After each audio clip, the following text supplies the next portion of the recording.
자, 여러분들 정말 반갑습니다. 안녕하세요. 수능 완성 세계지리로 인사드리게 됐습니다. 자, 반갑습니다. 최재입니다. 자, 여러분들 앞에 이렇게 또 서게 됐는데요. 그만큼 여러분들에게 좀 많은 것을 전해드려야겠다는 생각을 좀 하고 있습니다. 자, 수능 완성이라고 하는 것은 이름에서 느껴지듯이 여러분들이 정말 오랜 시간 동안 공들인 바를 이제는 문항으로 완성하는 그런 시간이 되겠습니다. 자, 제가 먼저 짧게 문구 하나 보고 갈게요. 자, 나태주 시인의 아주 유명한 식구입니다. 자, 자세히 보아야 예쁘다, 오래 보아야 사랑스럽다, 너도 그렇다, 그죠? 다 올라오는데 실은 문항을 이렇게 보란 얘기예요. 여러분들은 문항을 지금 어떤 거예요? 수능으로 선택했다는 것은 내가 대입에서 아주 중요한 또 요인으로 작용할 수 있기 때문에 여러분들 문항을 이런 마음가짐으로 바라봐주면 훨씬 좋겠다라는 생각을 또 가져봅니다. 자, 어쨌든 여러분들과 수능 완성을 함께 하게 될 때 어떤 사람들이 함께 해야 될 것인가? 당연히 올해 수능 시험을 준비하고 있을 여러분이 될 것이고요. 두 번째 선생님이 한번 고민해 본 것은요, 학교 시험으로 이제 기말고사 곧 다가오지 않습니까? 근데 수능 완성이 출간되면서 여러분들에게 아마 학교 시험에서도 이 수능 완성이 쓰일 수가 있기 때문에 그런 학생들까지 조금 더 고려해서 수강하시면 되겠어요. 그럼에도 불구하고 너무나 중요한 것은 당연히 1번이겠죠. 수능을 세계지리로 선택한 여러분들이 될 것입니다. 자, 그러면 이 수능 완성의 의미를 다시 한번 좀 강조 드릴게요. 제가 이제 블랙스완이라는 표현을 썼는데요. 실은 이 수능으로 가는 마지막 관문이자 종착지, 이렇게 이제 제가 표현을 해보는데, 블랙스완이라고 하는 것은 정말 일어날 것 같지 않은 그 확률을 가진 것이 일어났을 때 정말 그 영향력이 클 것이다 라는 것이거든요. 수능 완성에서 제시하는 다양한 문제, 발문, 선지 자료들은요, 얼마든지 연계 포인트로 잡혀서 문항에, 실제 수능 문항에 적용될 수가 있다는 것을 항상 염두에 두셔야 되겠습니다. 그래서 블랙스완처럼 내가 쉽게 간과했던, 이건 정말 나오지 않을 거야 라고 생각했던 그런 지엽적인 부분까지 한 번씩은 되짚어보는 그런 시간을 갖는 것이 너무 중요하다라는 말씀을 전해드리고 싶어요. 자, 구성을 좀 말씀드리겠습니다. 이 블랙스완. 자, 하나, 새로운 것 모아보기. 선생님이 25강의 강좌를 구성했는데 어때요? 모든 수능 문제, 수능 완성의 문제는 다 중요할 수 있습니다. 하지만 그럼에도 불구하고 새롭게 제시된 자료나 혹은 선지들이 있어요. 기존에선 찾아보기 힘들었던, 제가 말씀드리는 기존은 수능 5개년 출제와 그다음 최근에 수능 특강과 수능 완성의 작년까지의 수능 특강과 수능 완성의 자료를 토대로 말씀드리는 겁니다. 그렇게 봤을 때 한 번쯤은 눈여겨봐야 할 자료나 선지들이 있다라는 것을 별도로 5강 40문항으로 구성했습니다. 여러분 보세요. 생각해 보세요. 내가 이번 수능 완성에서 강조가 되고 있는 혹은 새롭게 제시된 것을 모른 상태에서 그냥 고답적으로 순서대로 하다 보면은, 학습하다 보면은 조금 내가 어떤 맥을 잡고 있는 것인지 좀 놓칠 때가 있거든요. 선생님이 그 맥을 앞서 5강에서부터 아주 딱 먼저 쳐드리고 수능 완성을 순서대로 여러분들과 함께 학습하게 될 겁니다. 그런 의미에서 하나 선생님이 이제 이 40문항을 별도로 편집을 해가지고 자료실에 올려놨습니다. 수능 완성을 그대로 따라가시면서 학습해도 전혀 문제 없습니다. 강조 드릴게요. 이거 없어도 괜찮아요. 하지만 선생님이 이 오른쪽 여백에다가 여러분들에게 몇 가지 이 문항의 출제 원리라든지 포인트들을 강조 드릴 거예요. 그 부분에 대해서 내가 좀 더 별도로 모으고 싶으면은 자료실에 탑재되어 있는 이 자료를 꼭 활용해 주시기를 부탁드리고요. 그렇지 않다면 수능 완성을 따라서 여기 보시게 되면 21페이지에 7번 문항이다라고 되어 있죠? 예, 해당 페이지로 바로 이동하셔가지고 7번 문제 보시면서 함께 하시면 됩니다. 순서대로 제가 실어놨기 때문에 여러분들이 크게 어려움을 겪지 않을 거라고 생각합니다.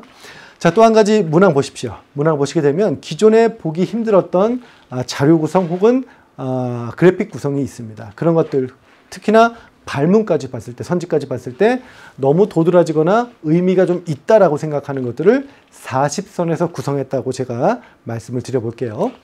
자, 그 다음에 둘입니다.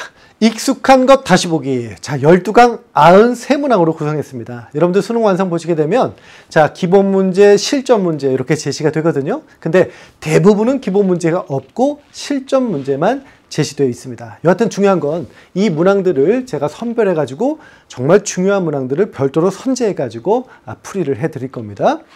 자, 그 다음에 블랙선 셋입니다. 실전 모의고사가 있죠. 우리가 총 5회 100문항이 구성되어 있는데 그 중에서 선생님은 8강 64문항으로 별도로 또 선제를 했습니다.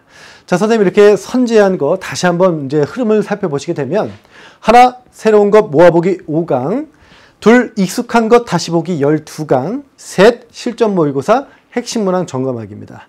자, 총 25강으로 일단 구성이 되어 있는데 여러분들은 의구심을 가질 거예요. 자, 수능 완성 258문항 중에 선생님이 선제한 건 197문항이고요. 그렇다면 61문항이 남습니다. 그러면 61문항은 어떻게 하라는 뜻입니까? 선생님이 안 풀어주신다면 그러면요, 그 문항이 어떤 건지 보여드릴게요. 정답이나 해설로 충분히 여러분들이 해결할 수 있는 문항이라고 제가 자신 있게 말씀드립니다. 왜 그러느냐? 문항 하나 보여드릴게요. 자, 다음 자료의 빈칸에 들어갈 내용으로 가장 적절한 것은 딱 보십시오. 이 문항이 상당히 어떻게 돼요? 지중해 몰타섬에서 해안 쪽에 있는 해안 침식지형이거든요. 정답이 바로 3번으로 떨어집니다.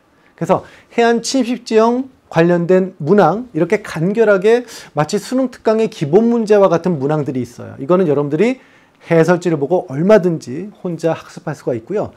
문항 출제의 어떤 구성 원리라는 게 따로 적용되지 않는 문항들입니다. 자, 이런 것들은 제가 과감하게 조금 뺐다 이렇게 보시면 돼요. 자, 그럼에도 불구하고 좀 미심쩍은 부분이 있으면은 민병권 선생님께서 진행하시는 수능 완성이 또 있습니다. 그때 민병권 선생님께서는 모든 문항을 또 풀어주시거든요. 관련해서 여러분들 그것도 참고해 주시면은 좋을 것 같습니다. 자, 그 다음에 내용 정리 파트가 있을 거예요. 내용 정리 보시면 이렇게 한 페이지별로 한 페이지씩 이제 단원별로 들어가 있습니다. 그런데 이것 역시 수능 특강에 있는 내용을 압축 요약했을 뿐 플러스 알파 되는 개념은 전혀 없다라고 제가 자신 있게 말씀드립니다. 그러니까 특별히 관심 안 가지셔도 괜찮아요. 그냥 넘어가서 수능 완성은 오직 문항으로만 승부하는 강좌다라고 보시면 됩니다. 문항 이외의 것은 다른 것은 절대 다루지 않습니다. 선생님 강좌에서는요. 자, 선생님 마지막 글씨 하나 보고 가겠습니다. 선생님이 서울 코엑스 주변에 있는 봉은사에 가서 찍은 사진이에요. 요게 이제 판전이란 뜻이고요. 이 판전을 쓰신 분은 추사 김정희 선생입니다. 자, 김정희 선생께서요, 왼쪽에 이제 보시면은 71과 병중작이라고 했거든요. 자, 71세에 병든 노인이 쓴 작품이다라는 뜻입니다. 마지막 과천에서 생활하실 때 이 봉은사를 왔다 갔다 하시면서 마지막 주지 스님에게 불경을 모아두는 그 판전에 대한 편액을 현판을 써달라고 이제 말씀하신 거예요. 그래서 이제 써주신 건데 놀랍게도 이 글씨를 쓰신 이후에 3일 만에 이제 돌아가셨다고 합니다. 어떻게 보면은 그 엄청난 명성을 가지고 있던 서예가 추사 김정희 선생의 마지막 절필 작품이 되겠습니다. 자, 선생님은요, 이걸 평가할 수 있는 뭐 능력도 없어, 아무것도 없습니다. 다만 그냥 이 앞에 가서 그냥 뚫어지게 쳐다봤어요. 돌아가시기 3일 전에 쓰셨다니까. 느낌이 좀 남다르더라고요. 그죠? 아마 본인이 이미 썼듯이 나는 병들어 있고 얼마 가지 않아 나는 죽을 것이다 라는 것을 예감하셨겠죠. 그때 마지막으로 이제 쏟아내신 작품이죠. 여러분, 수능 완성은요, 여러분들에게 그러해야 해요. 여러분들이 마지막에 최선을 다해서 문항을 분석한 다음에 그동안 해왔던 노력들을 접목해서 쏟아내야 됩니다. 자, 쏟아낸 상태에서 다시 한번 문항으로 개념을 정리하는 시간을 가지셔야 됩니다. 그리고 새롭게 추가되거나 가감된 것들을 여러분들이 분석해낼 수 있는 눈이 있어야 돼요. 그렇지만 실제 수능시험에서 시간을 절약할 수 있습니다. 아시겠죠? 자, 여러분들을 그런 마음으로 이번 강좌를 통해서 뵙고자 합니다. 여러분들과 만나는 시간, 25번의 시간 동안 선생님이 최선을 다해서 연구해서 여러분들에게 깔끔하게 전해드리고자 노력하겠습니다.